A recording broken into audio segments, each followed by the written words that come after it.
திருச்சி மாவட்டம் பஞ்சப்பூரில் நாளை பிரதமர் மோடி பங்கேற்க உள்ள அரசு விழா மற்றும் தேசிய ஜனநாயக கூட்டணி பொதுக்கூட்டத்திற்கான ஏற்பாடுகள் மும்முரமாக நடைபெற்று வருகின்றன. என்னென்ன ஏற்பாடுகள் செய்யப்படுகின்றன என்பது பற்றிய விவரங்களை எமது செய்தியாளர் கதிரவன் வழங்கிட கேட்கலாம். கதிரவன் வணக்கம். அங்கு என்னென்ன ஏற்பாடுகளாம் தற்போது வரை செய்யப்பட்டிருக்கு? முழு விவரம். வணக்கம் பிரியங்கா.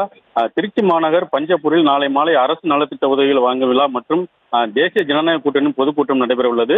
இவற்றில் பங்கேற்பதற்காக பாரத பிரதமர் திரு நரேந்திர மோடி அவர்கள் நாளை கேரளாவில் இருந்து விமானம் மூலம் புறப்பட்டு மாலை 4:30 மணி அளவில் திருச்சி விமான நிலையத்துக்கு வருகிறார். திருச்சி விமான நிலையத்திலிருந்து ஹெலிகாப்டரில் புறப்பட்டு விழா நடைபெறும் இடம் பஞ்சப்பூர் மைதானத்துக்கு வருகை தருகிறார். இதற்காக அங்கு பிரத்யேகமாக ஹெலிபேடும் அமைக்கப்பட்டுள்ளது.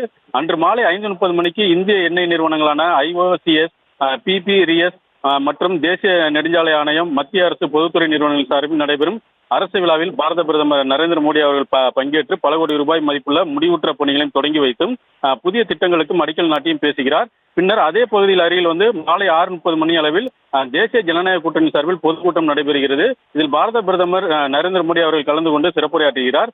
இதில் அதிமுக பொதுச்செயலர் எடப்பாடி பழனிசாமி, அம்மா மக்கள் முன்னேற்ற கழக தலைவர் பொதுச்செயலாளர் TTV தினகரன் உள்ளிட்ட கூட்டணி கட்சியை சேர்ந்த தலைவர்கள் பங்கேற்கின்றனர். பின்னர் நிகழ்ச்சிகளை முடித்துக் கொண்டு கார் மூலம் விமான நிலையம் செல்லும் பாரத பிரதமர் அங்கிருந்து விமான நிலையத்திலிருந்து டெல்லி புறப்படுகிறார். இந்நிலையில் மாநாடு நடைபெறும் இடத்தில் மேடை, மின்விளக்கு அமைக்கும் பணி, வரக்கூடிய கட்சி நிர்வாகிகள் மற்றும் பொதுமக்களுக்கு தேவையான அடிப்படை வசதிகளை அமைக்கும் பணி, மாநாடு திடல், மேற்கூரை அமைக்கும் பணி உள்ளிட்ட பல்வேறு பணிகள் தற்போது தீவிரமாக நடைபெற்று வருகிறது.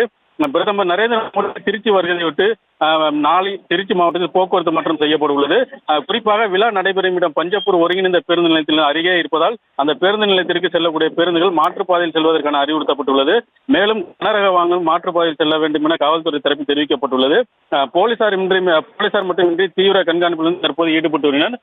மாநாட்டு திடலுக்கு வரும் ஒவ்வொருவரும் தற்போது அவர்களுக்கு முறையாக அனுமதி சீட்டு இருந்தால் மட்டுமே தற்போது அனுமதிக்கப்பட்டு தொடர்ந்து மாநாடு பணிகளானது இறுதிக்கட்ட பணியை எட்டியுள்ளது. பிரியங்கா, விவரங்களுக்கு நன்றி கதிரவன்.